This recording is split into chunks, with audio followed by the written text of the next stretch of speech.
Welcome to our tutorial on how to turn on repeat notifications on Telegram. If you're looking to make sure you don't miss any important messages, this feature can be very useful. Let's get started. First, open the Telegram app on your Android device. You'll see the three lines icon at the top left of the screen. Tap on it to access the menu. Next, select Settings from the menu options. This will take you to the settings page where you can customize various preferences.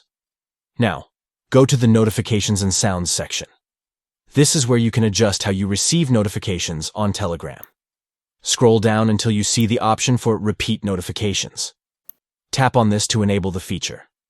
You will then be prompted to select a period for how often you want to receive repeated notifications. You can choose from various time intervals, such as every 5 minutes, 10 minutes, 30 minutes, or even 1 hour. Once you have selected a period, the Repeat Notifications feature will be activated.